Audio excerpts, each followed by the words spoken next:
Okay. Kayla got the 111, the 111. Sipping lemonade, throwing light shade. Okay.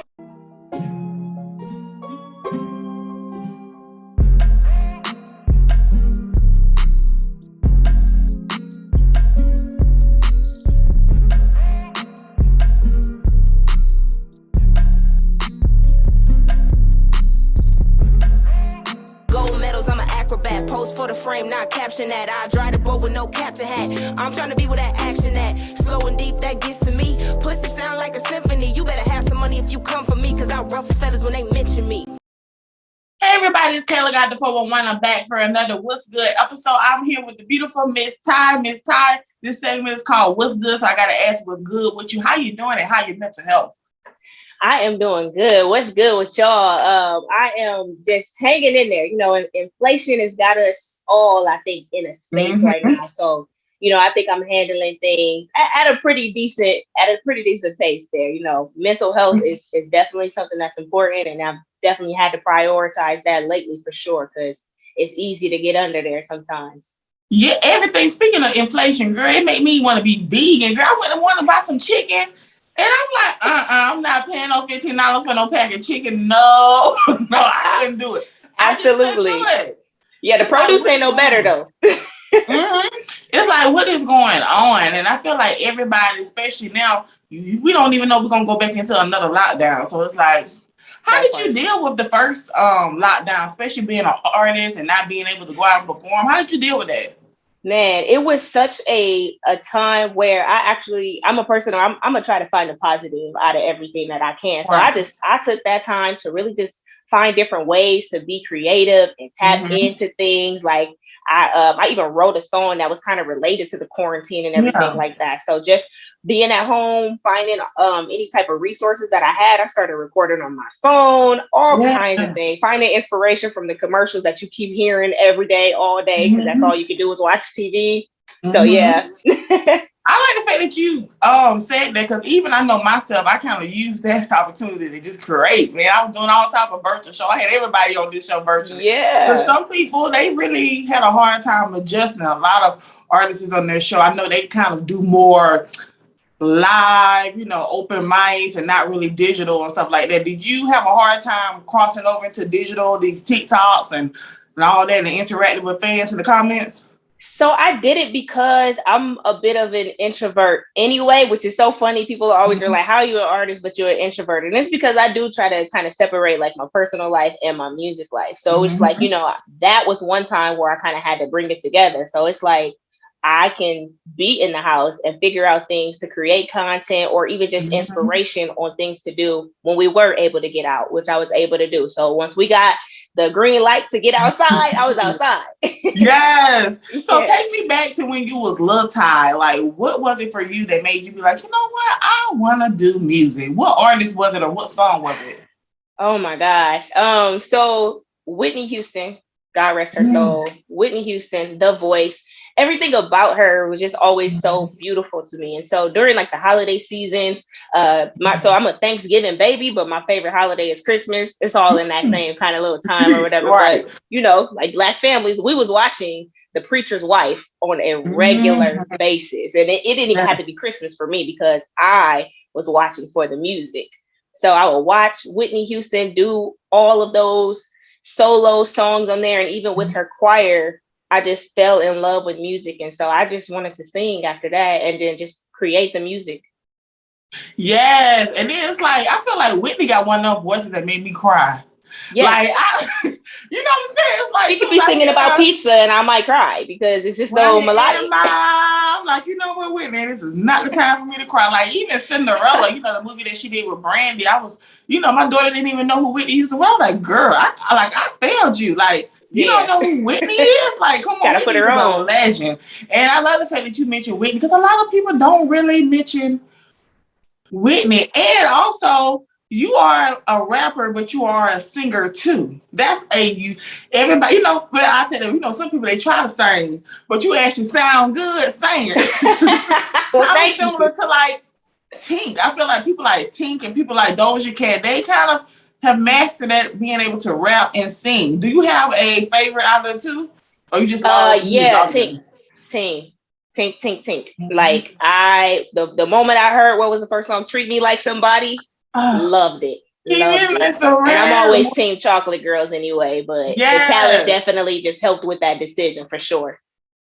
Especially when you see somebody like Tink, who is so talented, she's a writer, and everybody's like, dang, why has she got her Summer Walker break yet? Do you sometimes do you feel discouraged, especially us being like Black women in the industry? We're not light skinned. Do you feel sometimes like that has a part to do with why we have to fight a little harder in life?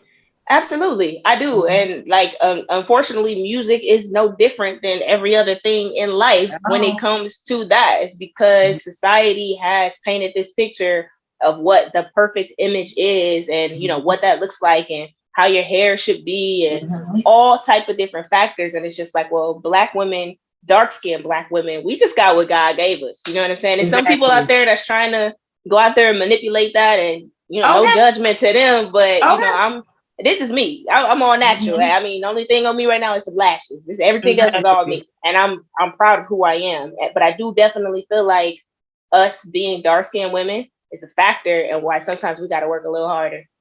And I hate when anytime you talk about colorism, people to be like, "Oh, it's all in your mind." No, it's not in your mind. You know that rapper Glorilla right now. Even though she's a lighter woman, she has Black features. She doesn't have exotic features, and they're already tearing her down. So it's like, God damn, it's like you can be light skinned, but you don't fit the look that they think that you should have, then it's a problem. But how do you stay sane in this industry with so much colorism and judgment? How do you keep yourself sane and just focus on the music? Well, I basically do that by having, first of all, a very strong foundation in God. You know what I mean? Like, I'm very much rooted, and I understand that I am who I am. Like, you can't conform too much, or you're not even you anymore. So what makes you unique? Then why would somebody want to come and spend the time to listen to what you have to say? So keeping that in my mind, it kind of helps me stay the course of who I am, what I like to do, and what I want to represent. I agree. Sometimes you pay attention too much to other people. It's like, it really can be a distraction. And I see a lot of people on social media talking more about their mental health, how they feel like, social media is kind of draining them. Turn it off. Yeah. Sometimes turn it off. Turn it off for a day. If everything you're seeing is just not a good look for you. Now, you sing and you rap. So what was your first love? Did you start out singing, or did you start out rapping? Because I feel like all of us started off in the church. Like, every Black kid started off in church. Was that for you? I am a pastor's kid. Yeah. Yes, I feel like I done had all the pastor kids on this show. Like, I sung in the choir. I went from soprano to alto. Like, all of the above. All of the above, because church does introduce you to the soulfulness of music. You know what I mean? And of course, it's one subject there, and it starts with the love of God, and then it's like, R&B is just that love of people, because it's like you love God, of course, but then you start to grow and have experiences, and then you love people. So it's like to sing about the love of people or another person. It's just a beautiful thing that makes your heart smile. So music and singing was the first passion for me. Like, the moment I was like, okay, I done put together this little tune, I would be writing poems and then turn it into something melodic. And I was like, that sounds good. Yeah. Yeah. Like, what did your family think about when they first heard your song? Because I had another girl on her dad owns like a mega church, and he supports her because, but she still respects the church and herself. And I think that's when you stay true to yourself, especially in the industry, they'll try to turn, child, you be one day, you be you, then you turn around, they try to make it to Nicki Minaj. Like, wait a minute now, how do we get here? Like, I'm her. Like, absolutely. Is that what you're gonna stick to, like sticking to your roots and just being who you are?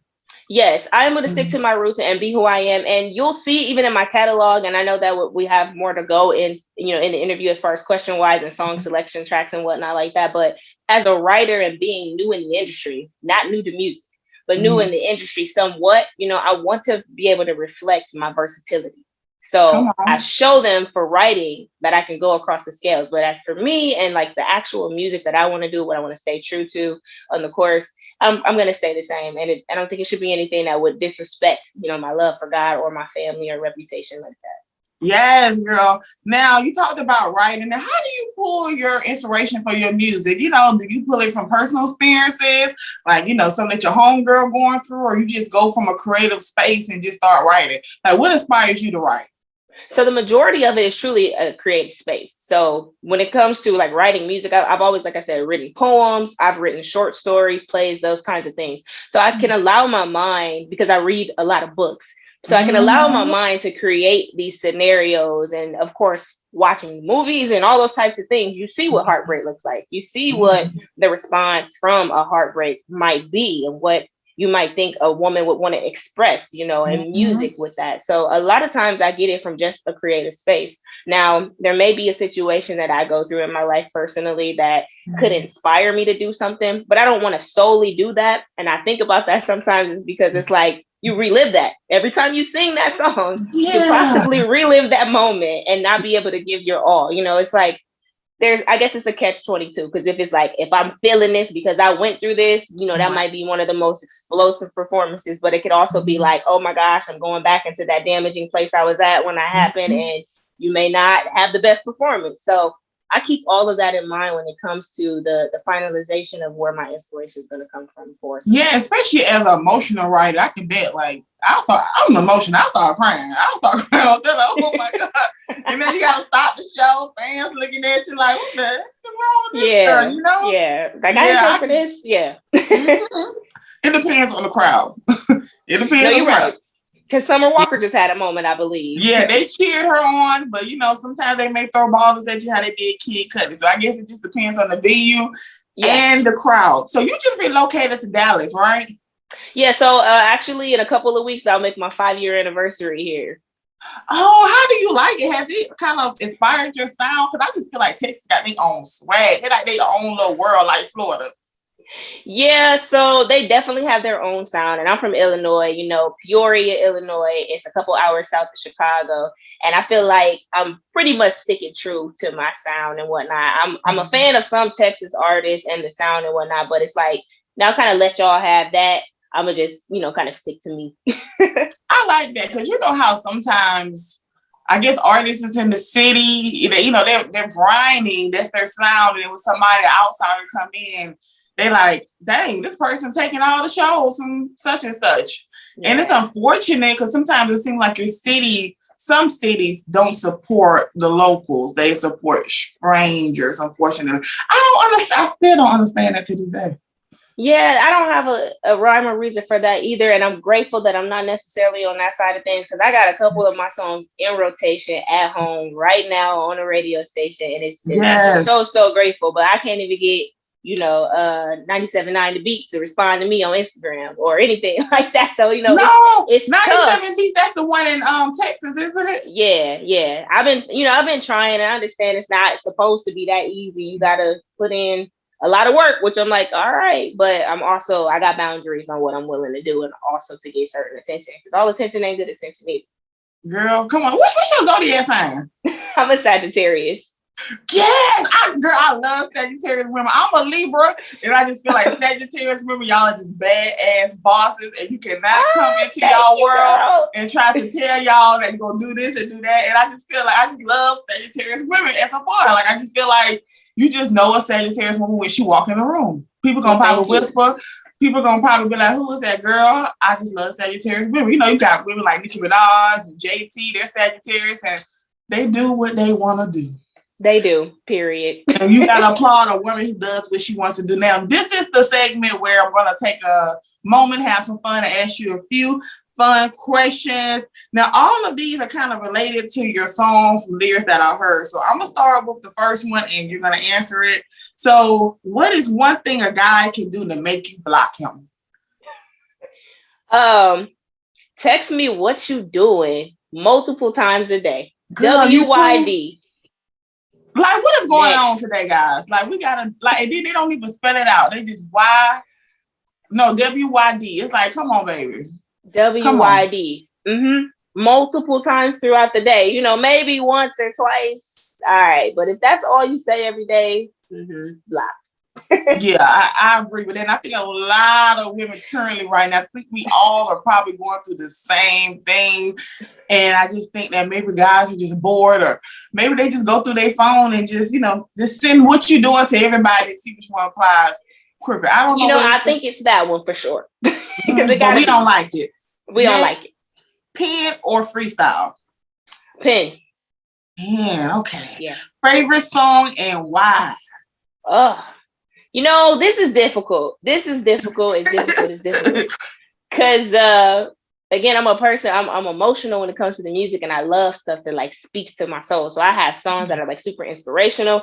Then of course, if I'm listening to a certain artist, I'm a gangbanger. It depends, like really on the mood. But if I have to say like my favorite song, I'm gonna stick to Whitney Houston, "Saving All My Love."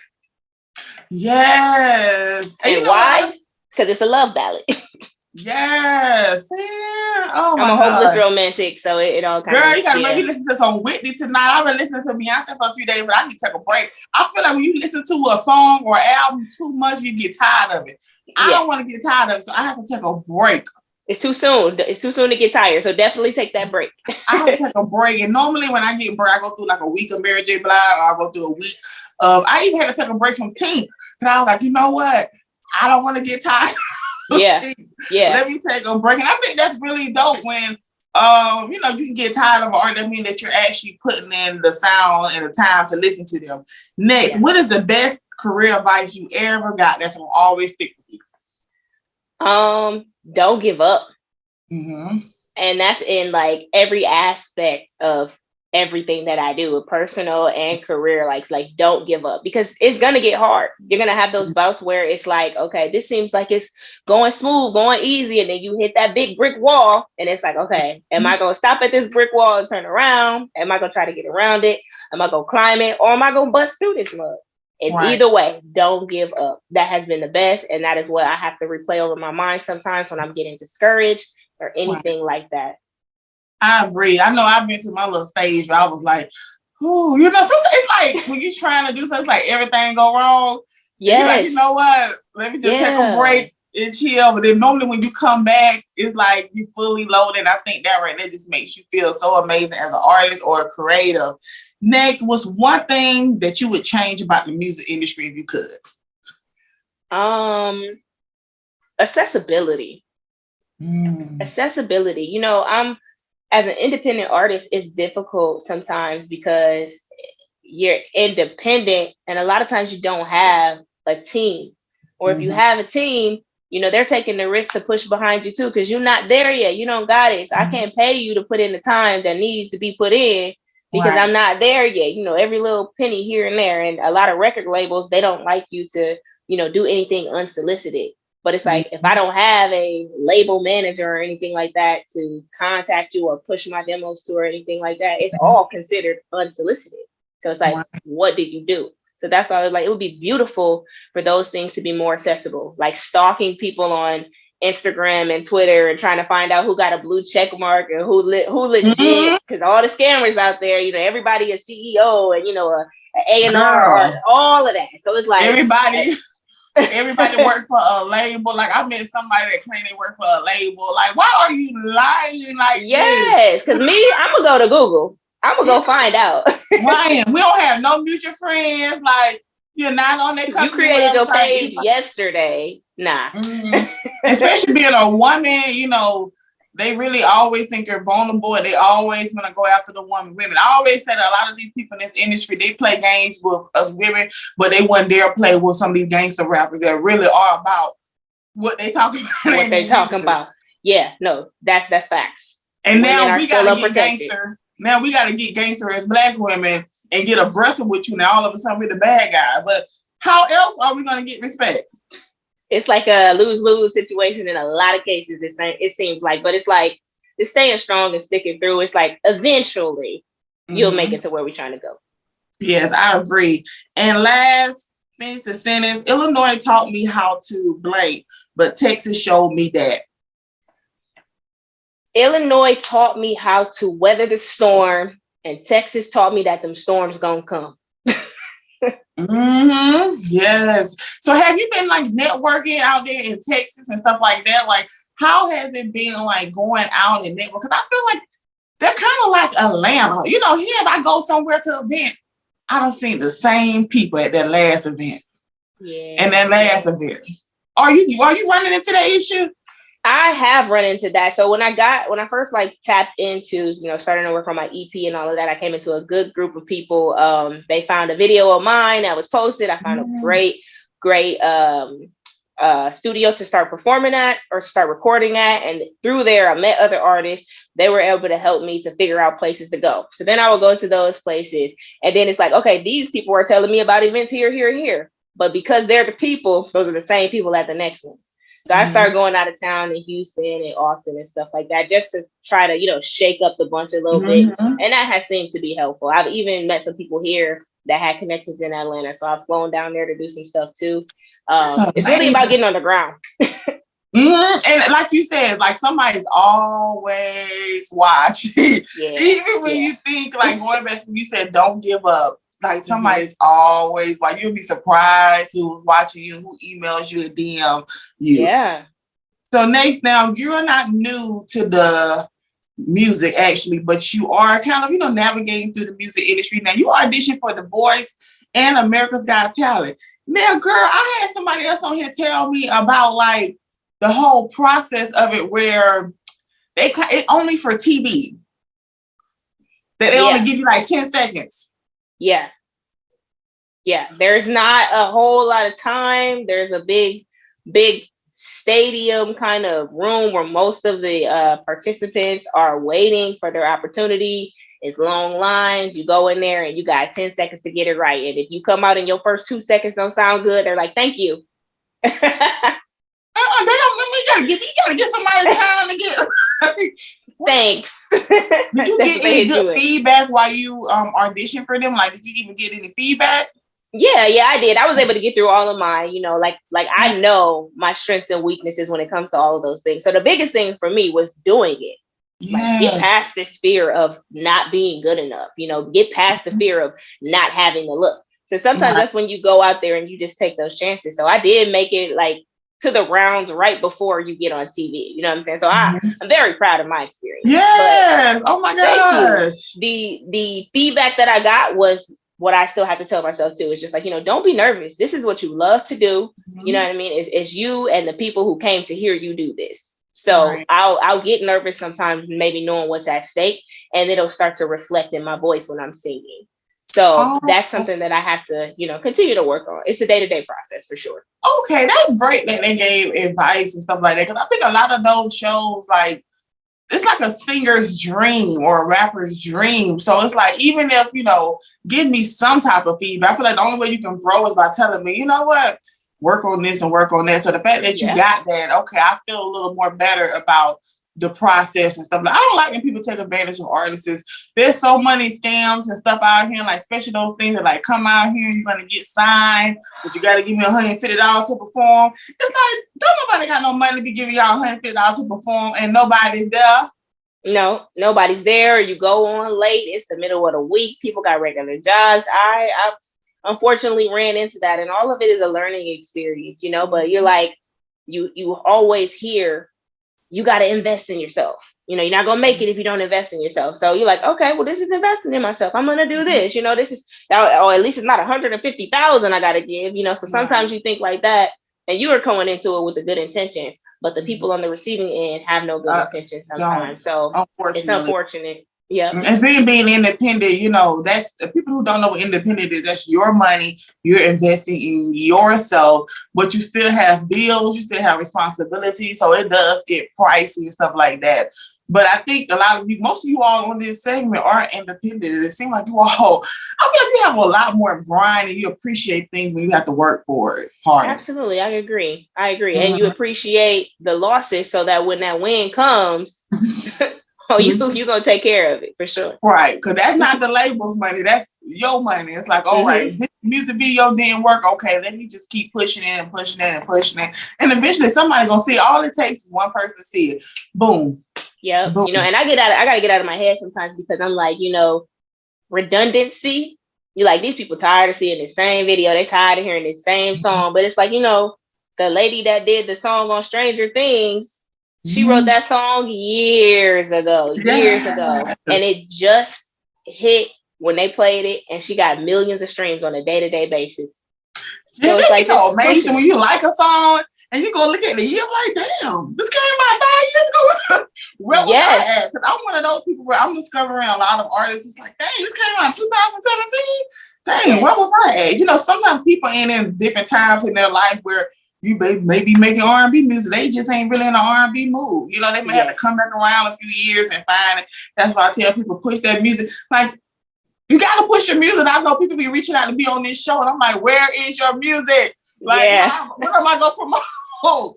What am I going to promote? You have no music. Like, people want to hear your music. So even if it came out like 5 years ago, everybody ain't heard it.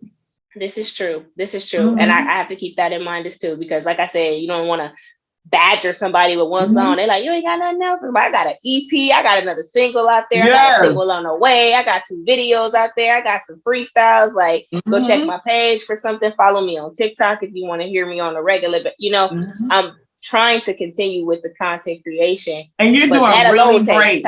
You're doing really great at that, because I wasn't really reaching out to artists for a while. A few like their PR and their label send people over. But every time I reach out to an artist, I was like, wow, like I need this. I always say it's like when I reach out, I mean I really, I'm not saying I don't like it. No, I get it. I'm not saying I don't like the people that people send my way, but it's like I saw you on my timeline. I grabbed your attention. Yeah. Yes. Like I think right there, that shows like a talent in a person. Because even though your song already been out, that was my first time hearing that. My girl, that song, She Nasty. Like that's my song, because I think right now, because I'm not heartbroken and I'm not in love, so that's like that's my go-to song right now. But that's that middle ground right there. Yeah, do you feel like they're pushing female rappers to go that, like they just want to do just all sexual, like ass out? Do you feel like that? I do feel like that, and that's, you know, another reason why I strategically threw that in there. You know, if you go listen to my EP and the other music that I put out, you know, that's not what you're typically going to find. But I put that out there just to see, you know, where it will go. Of course, it grabs attention, but I also just wanted to show my abilities to be versatile in my writing. Right. Like a big dream is to write for other artists. And that is what other artists want to do. That's what they want to promote. That's what their life is. So I'm like, if you need a writer, I could do it. So I put it out there to reflect it and show it. Shout out to Katie as well on that track with me.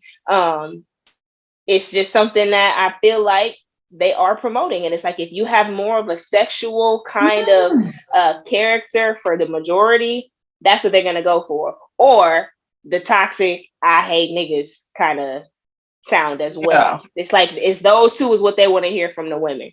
It's like stages, you know, and I feel like we've been in this stage for, you know how music have these stages, like we went through like the dance stages, like I graduated high school 2010, so I was like that Soulja Boy area and that, you know.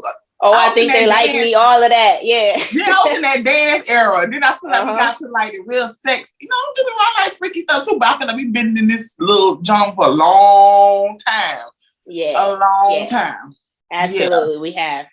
And they kind of just ride in that way. So now we have people like Tim's and like, I don't want to butcher her name, but Nico, the one who wrote the King's Affirmation song. Like now you have those types of people that are coming out, and it's finally, because we are on a mental health thing, a physical health, and just a health kick with us as a people. And so I think we're starting to gather more people who are kind of on that same page, who need that kind of inspiration of music. So it's like, I'm going to listen to WAP sometimes on Saturday night when I'm getting dressed to go out. But on my way to work in the morning, probably not. You know, I need something that's gonna motivate me to make it through the day. Yeah. And so I think that's great. The phases. Yeah. The phases. Yeah, I agree with that. And I feel like also there's a lot of artists are being a little bit more open in their lyrics. Like they're actually saying, you know what? I'm not doing okay. I'm broke. I have to, I lost my child. Like I've heard so much from artists where they're just being like real, like honest and open about their mental health and their music. And the rest of the world is not okay too. Everybody's going through stuff. So everybody's not really, going out here looking for a new car, Bugatti, or Rollie. Like we're going through real life shit. And I think that's the reason why it's coming. It is coming. It's slowly coming. Change is coming. And I'm happy to have this segment to give all you artists the opportunity to put your music out there. Everybody's music is different. So what's next for you? Because we are now in August and the year is almost over. What can we expect from you? Well, what you can expect from me is my new single called Night Till the Morning, coming very, very soon. I'm just finishing up some final little pieces. It's definitely another party jam. So if you like Fly and songs like that, you're definitely going to love this one. And also, like I said, since Christmas is my favorite holiday, I'm working on a Christmas EP as well that'll drop to give y'all some holiday tunes coming. Yeah. It's going to be like more singing or rap. More singing for sure. I love live instruments. And that's why I said it's kind of hard to be like, oh, I'm a hip hop artist. I'm an R&B artist. I'm just an artist. So I love good music. So whenever I have an opportunity to do collaborations with those types of things, that's what I'll do. So you'll see that more on the Christmas album for sure. Oh, that's going to be so amazing. Oh my gosh. Oh man. Dang. I love me some Christmas albums. Like a lot of rappers don't really be doing that. I think Erica Bates did one and I actually liked hers. Like it was really like catchy and stuff like that. I'm looking forward to listening to it. And I want to say thank you so much, Ty, for being on this show. I appreciate you for getting back to me quickly. So how was that? We're at the end. Yeah, no, I think it was amazing. Thank you for, having me on here. The opportunity to talk to anyone about my music and my love for it is always an honor. It's a blessing for sure, because it's like you said, there's so many other things going on out there. So to stop, take a moment and talk about what you love, I think that's healing in itself. So this was beautiful. Yeah.